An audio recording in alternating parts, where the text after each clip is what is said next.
ഓണമൊക്കെ വരുമല്ലേ, നമുക്കൊരു ശർക്കര വരട്ടി ഉണ്ടാക്കാം. അതെങ്ങനെയാണെന്ന് നമുക്ക് പഠിക്കാം. കാണിച്ചു തരാം അതുണ്ടാക്കുന്നത് എങ്ങനെയാണ്. നമ്മൾ അരിഞ്ഞ് അതിൻ്റെ തൊലി കളഞ്ഞ് മഞ്ഞൾ വെള്ളത്തിലിട്ടിട്ടുണ്ട്. ഇനി നമുക്കിത് കഴുകി എടുത്തുകൊണ്ട് വന്നിട്ട് അരിഞ്ഞ് കാണിക്കാം. നമുക്കിത് കനത്തിലരിയണം. ഇത് ഇങ്ങനെ അരിഞ്ഞെടുക്കാം. നമുക്ക് ഒരേ വലിപ്പത്തിലരിയണം, അല്ലെങ്കിൽ മൂക്കാൻ വിഷമം വരും. ചട്ടി ചൂടായിട്ടുണ്ട്. ഇനി നമുക്ക് എണ്ണ ഒഴിക്കാം.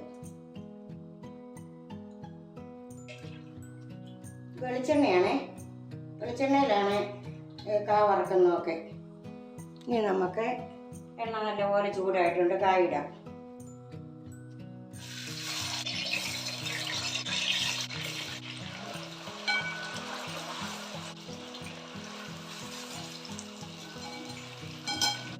കാ പൊങ്ങി വരുമ്പം നമുക്ക് തീ കുറയ്ക്കാം. പിന്നെ ചെറു തീ കിടന്ന് വേണം കാ മൂക്കാൻ. കാ മൊത്തം പൊങ്ങി വരട്ടെ. ഇനി നമുക്ക് ഇച്ചിരി വെള്ളം തളിച്ച് കൊടുക്കാം. ഇച്ചിരി വെള്ളം തളിച്ചിട്ട് അതിൻ്റെ ആവി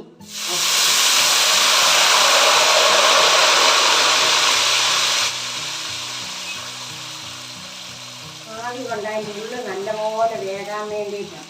ഇനി നമുക്ക് തീ കൂട്ടി വെച്ചിട്ട് ഇച്ചിരി കൂടെ മൂപ്പിച്ചങ്ങ് പോരാം. കില കേൾക്കുന്നുണ്ടല്ലോ, വേണ്ട, ഇതാണ് മൂപ്പം. ഇനി നമുക്ക് കോരിയെടുക്കാം. തീ കുറഞ്ഞു കിടന്നതല്ലേ, ഇച്ചിരി നല്ല ചൂടിലിട്ടിട്ട് വേണം കോരാൻ. നമുക്കിത് കോരിയെടുക്കാം.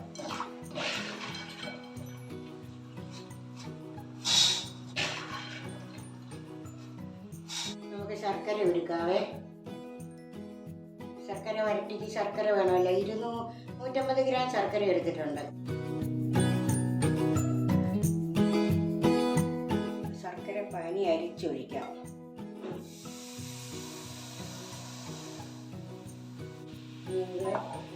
ഒരു നൂൽ പരുവാവട്ടെ. ഇങ്ങനെ ചൂട് നോക്കിയിട്ട് കയ്യിൽ തൊട്ട് നോക്കണം ഒരു നൂൽ പരുവാണോന്ന്. ഇത് ഒരു നൂൽ പരുവത്തിൽ കൂടിപ്പോയാൽ കടിച്ചു പൊട്ടിക്കാൻ ബുദ്ധിമുട്ടായിട്ട് വരും. ജീരകത്തിൻ്റെ പൊടി ഇടാം. 1 ടീസ്പൂണ് ചുക്ക് പൊടി,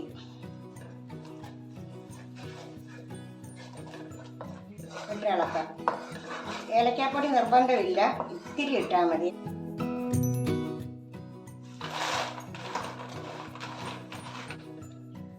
തീ ഓഫ് ചെയ്തിട്ട് മതി, ഇളക്കിയാൽ മതി. ഇളക്കി ഇത് പിടിപ്പിക്കണം.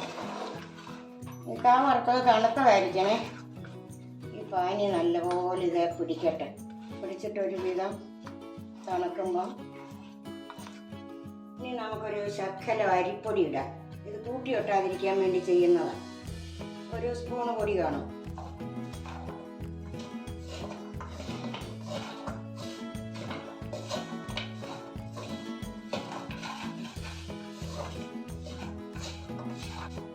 ഒന്നേലൊന്നും മുട്ടാതിരിക്കും അരിപ്പൊടി ഇട്ട് ഇളക്കുമ്പോൾ. അങ്ങനെ നമ്മുടെ ശർക്കര വരട്ടി റെഡിയായിട്ടുണ്ട്.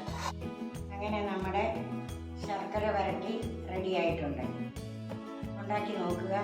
ഇഷ്ടപ്പെടുകയാണെങ്കിൽ ലൈക്ക് ചെയ്യുക, ഷെയർ ചെയ്യുക, സബ്സ്ക്രൈബ് ചെയ്യുക.